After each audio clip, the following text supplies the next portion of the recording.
เจใหญ่ใจดีเจใหญ่ใจดีเจใหญ่ใจดีเสียทีเซนูโดนแล้ววันนี้มาหาไงเพื่อนพอดีเฮาอยากได้เล็กอยากได้เล็ก6กับเล็ก10โอเคแต่บ่หลายได้เลยอันละ10 เซนนี่เนาะ10 เซนได้เท่าใดก็ได้ตัวใดพาเบิ่งเนี่ยหากเลยใส่ตัวใดเข้ามาเลย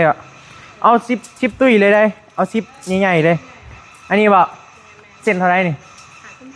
55เล็กปอกมันบ่แม่นเล็กปองใหญ่ตัวนี้เส้นเท่าไรตัวนี้22,000อันนี้ก็เอา10 เซนอันนั้นเอา10 เซนแล้วก็ลวดสักหมัดวะโลนึงก็พอแล้วเดี๋ยวเอาโลนึงเอาลวดโลนึงเห็ดบินนะไปได้ขายดีบ่พอได้ขายอยู่ย้ำพลบ่ก็ได้บ่มีเงินก็มาเอาได้นี่นะบิดเลยบ่จ่ายบ่เห็นดนรอขึ้นอยู่บ่บ่มีเงินให้บ่ย่องก็ยาบ่มีเงินให้ย่องรถเนาะแม่นใกล้อเมซอนเท่าไรนี่เจ๊งานขายถูกใจดีกันบ่เจ๊งานขายถูกใจดีแม่น890,000890,000ไปส่งอยู่น้องซิมกายไอ้นะฮู้อยู่เฮาบอกกับเราแล้วจ่ายเงินเราก่อนทางเตือนลาย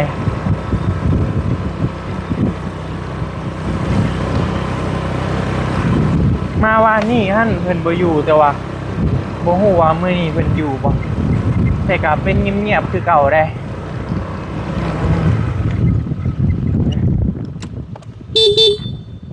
ซื้อแห่ได้คนมาอีกฮะแล้วเพิ่นยังสิไล่อีกไซคือว่าภาษาว่า10 ล้านบ่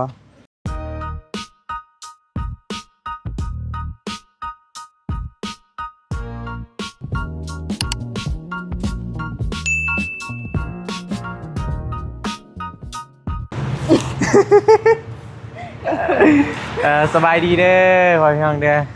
ทักทายสบายดีกันบรรยากาศช่วงบ่ายๆเนาะอยู่กับเจใหญ่ใจดีเจใหญ่ใจดี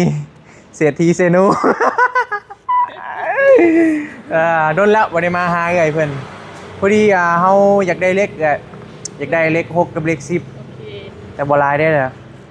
อันละ10 เซนนี่เนาะ10 เซนได้เท่าใดก็ได้ตัวใดพาเบิ่งเนี่ยพอดีว่าพี่เขามาอยู่ที่ห้านเอ้ยหักพ่อพี่น้องจะมาซื้อเครื่องน้ำเหล้าแต่น้อยๆพุ่นแหละเป็นน้อยใหญ่นะมื้อใดบ่มีเงินก็ติดหนี้เอาได้ห้านนี้นะสบายมากเลยใช้ตัวใดเข้ามาเลยเอา10ตุ้ยเลยได้เอา10ใหญ่ๆเลยอันนี้บ่เส้นเท่าไหร่นี่55เส้น50 10เส้นก็500,000ได้บ่ถึงแล้ว แม่นถึงแล้ว55อะไรปอกมันบ่แม่นเล็กปองใหญ่ตัวนี้เส้นเท่าไหร่ตัวนี้22,000อันนี้ก็เอา10 เซนอันนั้นเอา10 เซนแล้วก็ลวด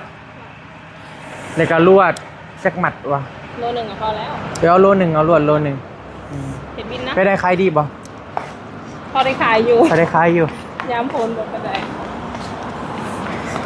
บ่มีเงินก็มาเอาได้นี่นะบิดเลยบ่จ่ายใช่ลูกพี่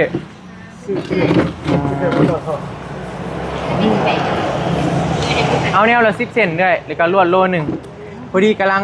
สิไปเฮือนน้องโบแหละว่าพี่น้องซื้อไป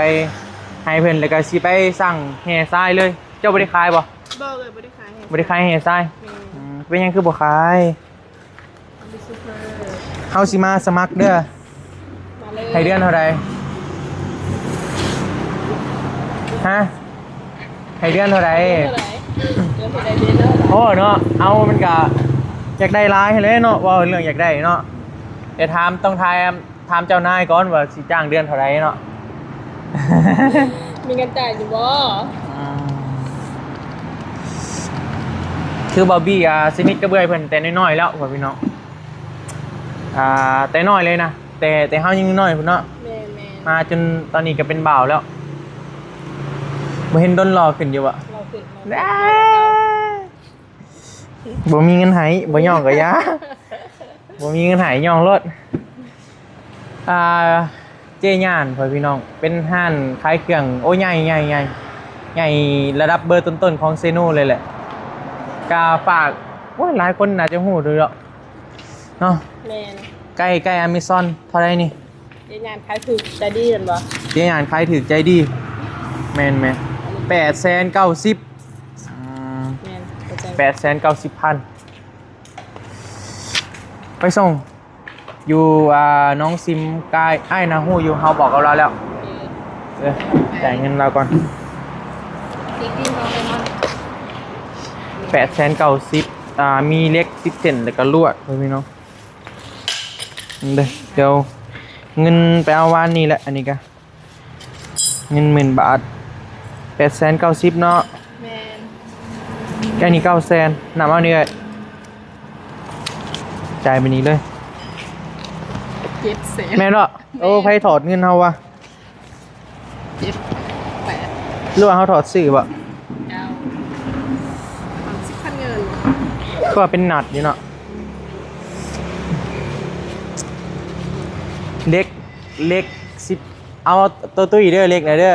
อืม แมน ตุนเฮาบ่ได้เด้เจ้านี่ขอบใจเด้อ โอเคจังเลย มันอยู่นี่เอาจ่ายไปแล้ว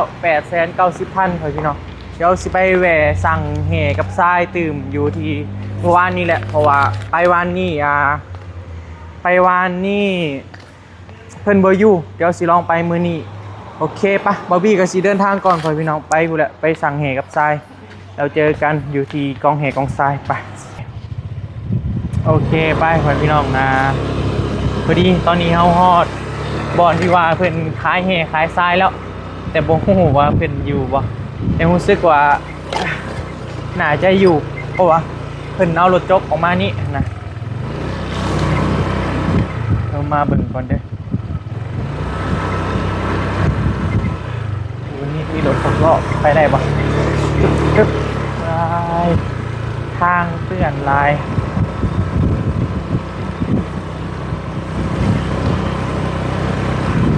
มาว่านี่ท่านเพิ่นบ่อยู่แต่ว่าบ่ฮู้ว่ามื้อนี้เพิ่นอยู่บ่แต่ก็เป็นเงียบๆคือเก่าได้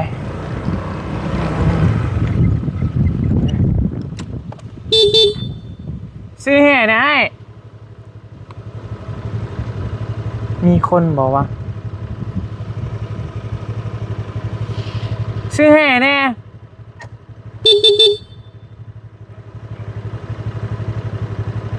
มีคนอยู่บ่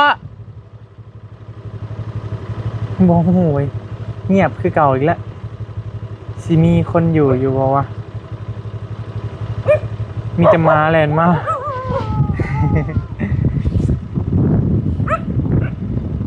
แต่ว่ารถด้านเพิ่นเอาออกไปจอดอยู่นอกพุ่นแต่ว่าบ่เห็นคนไว้พี่น้องพอเพิ่นปลุกตูบอยู่เฮาก็บ่อยากเข้าไปเข้าไปในหวังงานเพื่อนนั่นแหละ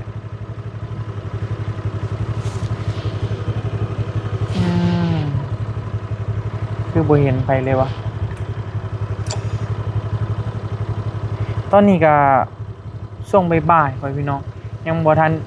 มื้อวานนี้ก็เพิ่นอาจจะปิดแล้วคิดว่าแต่ว่าตอนนี้มันเป็นกลางเว้นเด้แต่ก็บ่ฮู้ว่ามีเพิ่นอยู่บ่หรือว่าเพิ่นไปทางใดแต่ว่ารถท่านเพิ่นเอาไปจอดอยู่นอกเดี๋ยวสิขี่ไป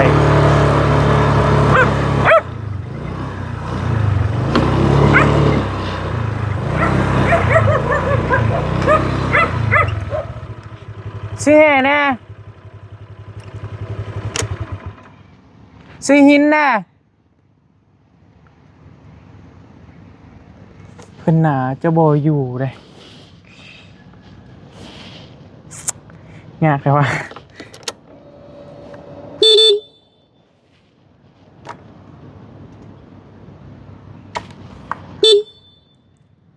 น่าจะบ่มีคนอยู่เลยพี่น้อง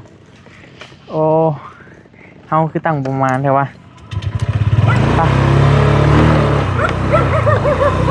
บ่อยากไปสั่งบอลอื่นนะเพราะว่า อยู่นี่มันใกล้การขนส่งอะไรเงี้ยมันเกิดจริงมันจริงง่ายนะว่าเขาไปสั่งบอลอื่นก็ได้วิ่งมาไปสั่งบอลอื่นก็ได้อยู่แต่ว่ามันใกล้นะมันมีแต่บอลใกล้ก็เลยว่าอยากเอาบอลที่ใกล้แต่ยานด้วยแต่ว่ารถท่านเพิ่นเอาออกมาจอดตักเตรียมมายังมาแล้วแต่ว่ามันบ่มีคนอยู่นะผิดหวังอีกแล้วผิดหวังรอบสองแล้วคือว่าเพิ่นน่าจะไปกินข้าวบ่เพราะว่าตอนนี้ก็ช่วงบ่ายๆเด้มาช่วงบ่าย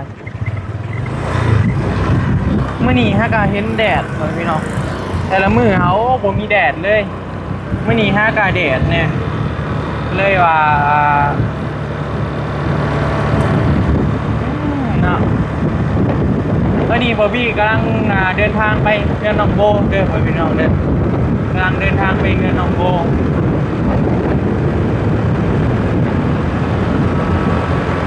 กองแห่กับเมืองหนองโบนี่นะมันห่างกันบ่ใกล้กันเลยว่าอยากซื้ออยู่นี่เพราะว่าการขนส่งเนี่ยมันก็จะง่ายนะกับราคามันก็ถือก่อนอยู่อยู่ในเมืองก็มีนะแต่ว่าอยากซื้ออยู่นี่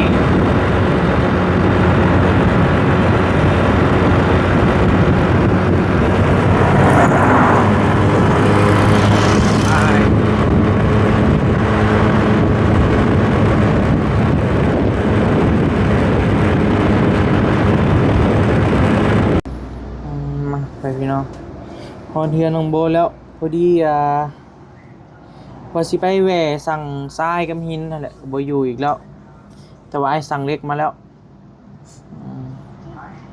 เอาน้ำคิงบ่ได้ไปโรงเรียนเจ็บแห้งบ่ล่ะเอาไม้ให้น้องหน่อยเป็นอะไรล่ะใครแม่อยู่ โอ้มันหย่อนลงมาเลยเนาะมันเป็นหนองนะ มันเป็นนองบ่เอาน้ำอุ่นเสร็จเอาสำลีมาจุบน้ำอุ่นแล้วก็น้ำป้ายไปตาเจ็บแห้งบ่เจ็บแห้งตอนนอนแม่กับปุ๊กมาใส่เอาน้ำอุ่นใส่สำลีแล้วก็จุบตาไปซื้อกับน้องโบว่านี่กับโบพ่อเพื่อนพี่น้องเป็นคล้ายอยู่บ่ล่ะคือเห็นขายอยู่เลยแต่กับโบพ่อเนาะจะไปวันนี้ก็บ่เห็นหรอโบเห็นเลยแต่ก็จังหน่อยสิไปอีกคะแนนว่าโบเห็นอยู่นั่นก็ไปซื้ออยู่ในเมืองเลยอยู่ในเมืองเพิ่นคล้ายแต่ว่ามันอาจจะแพงกว่าอยู่นี้เพราะอยู่นี่มันใกล้กับมันเป็นบ่อนใหญ่มันอาจจะถือนะหรือว่าเพิ่นกินข้าวบ่เนาะมื้อนี้น่าจะกินข้าวบ่ว่านี่น่าจะปิดแล้วเพราะเฮาไปตอนค่ำเด้นั่งอันไหนเด้นั่งใบเตยไปทางใดใบเตยไปลกหญ้าอยู่ไสอยู่สวนโอ้ออกไปลกหญ้าวะ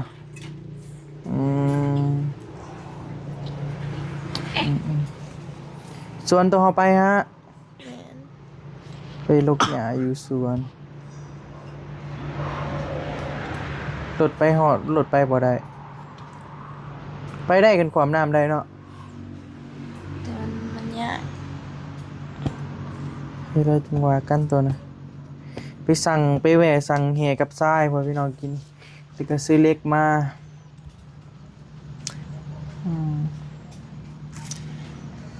หรือว่าเขาเจ้าบ่ได้ขายส่งบ่อยู่นี่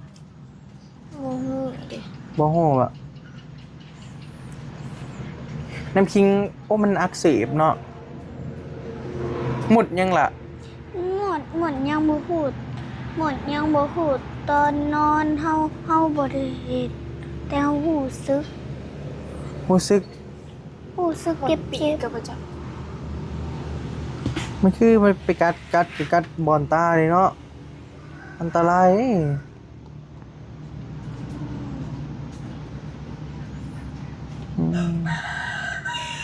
กัดบอนตาเลยเป็นได้รถทีมใหม่ฮะ เมื่อวานขี่ลิ้นจนเจ็บขา ขี่จนเจ็บขาขี่พี่ลึกแท้เลยขี่จนเจ็บขา มันขัก มันคาก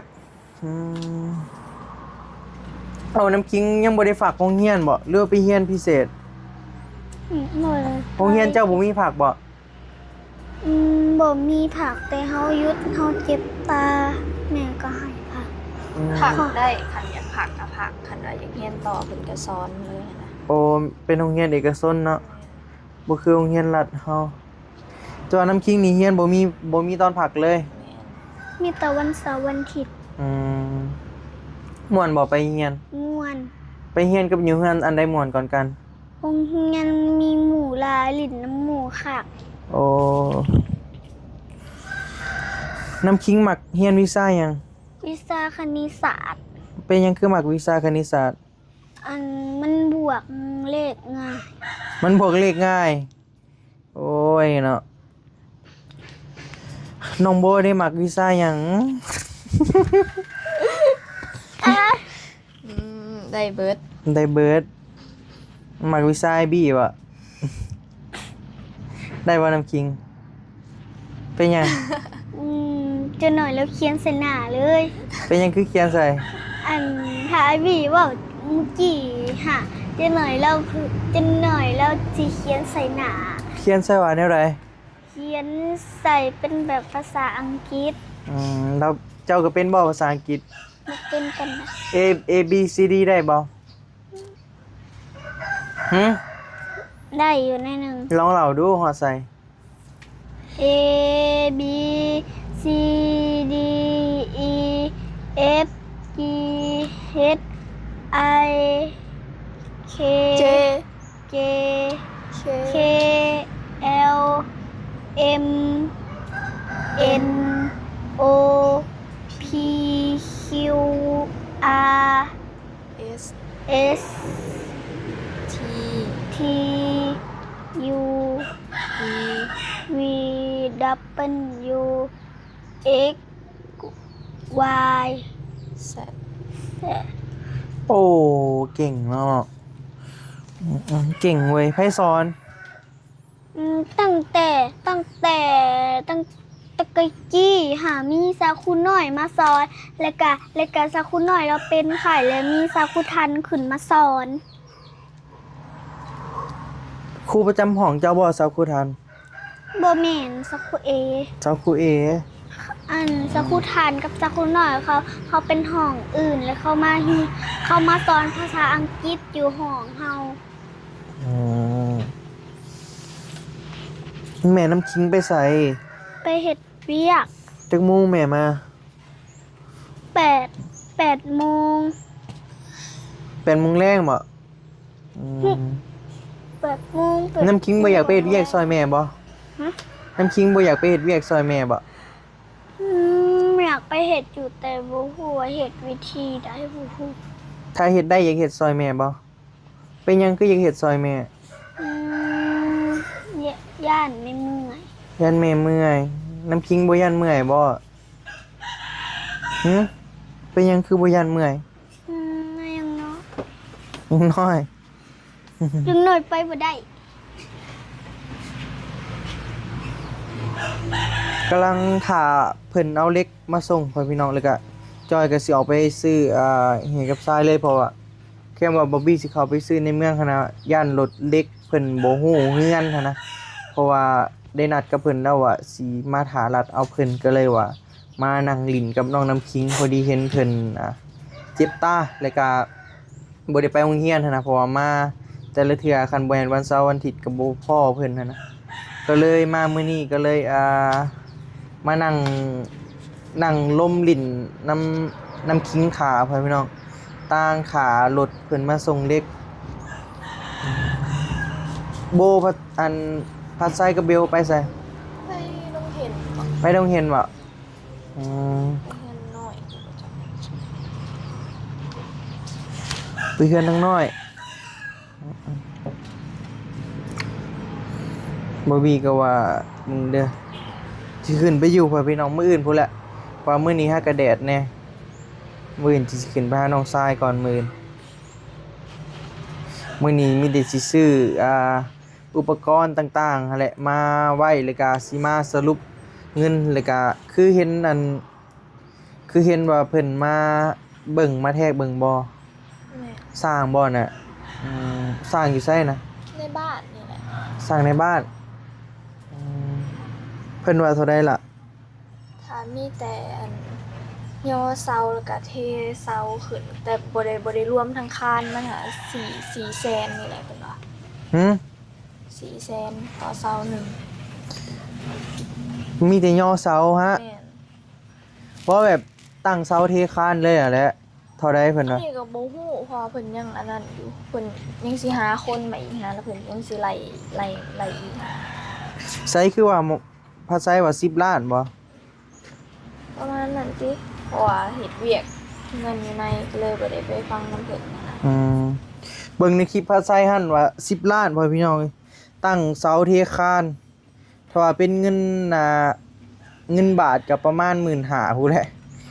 ก็ราคานี่ก็โอ้ก็อยากนักอยู่เพราะว่าเฮาเคยจ้างแต่ละเทื่อตั้งเสาเทคานมีแต่ต้นละพันพอสร้างเอาก็จังว่ากันอีกบัดหนึ่งเนาะพ่อพี่น้องแต่ว่างบก็ยังบ่ทันมีดอกพ่อพี่น้องแต่ก็ถามคร่าวๆเบิ่งตัวาเพิ่นเห็นมาเนาะเห็นมาเช้านี้นะก็เลยว่าก็อยากนักอยู่แต่ก็อันนี้มันเป็นงานแก้เด้เนาะมันได้ม่างห้านเก่าแล้วก็ได้เอาเสายังออกม่างหลังคาเพิ่นว่าม่างให้เบิดติ แม่ก็มาเฮ็ดกันมาให้เบิด เสามี9ต้นถ้าว่าทั่วไปปกติหั่นก็ 9,000 ต้นละพันตั้งเสาเทคานคือแบบเฮาเคยจ้างแต่ละเทื่อนั่นแหละพอสร้างเพิ่นเอาหันนะแต่ว่าอันนี้เอา10ล้านมันก็ถึกอยู่15,000หรือว่าเพิ่นไล่ทั้งค่าม่าง 5,000 บ่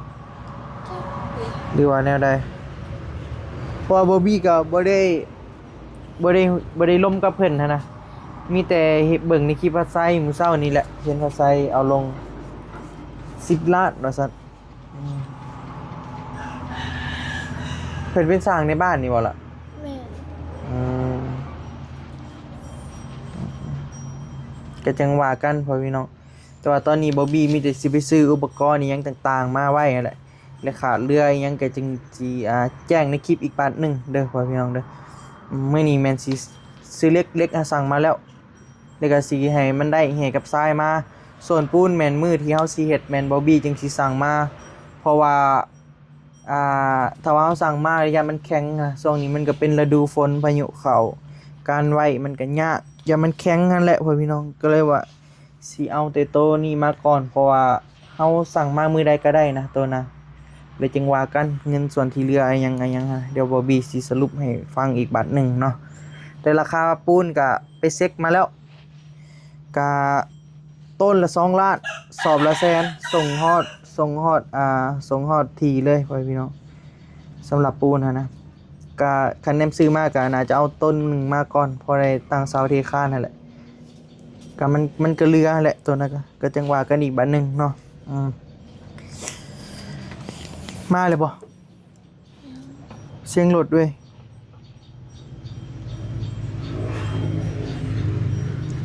บอกเพิ่นแล้วว่าเงินใกล้ล้านมันว่าซั่นคือโดนเติบอยู่เนาะแม่นคันนี้บ่ รถฮอนไดกับ แม่นรถคนใด สีขาว ป่ะพี่น้องยังนั่งพารถส่งเล็กมาส่งแล้วก็สิไปซื้อทรายกับหินแห่ก็คือแห่น่ะเป็นหินเด้อภาษาบ้านเฮานะบางคนบ่เข้าใจว่าแห่คือหยังเพิ่นว่าโอเคป่ะเดี๋ยวถ้าเบิ่งรถอันส่งเล็กมาก่อนพ่อพี่น้อง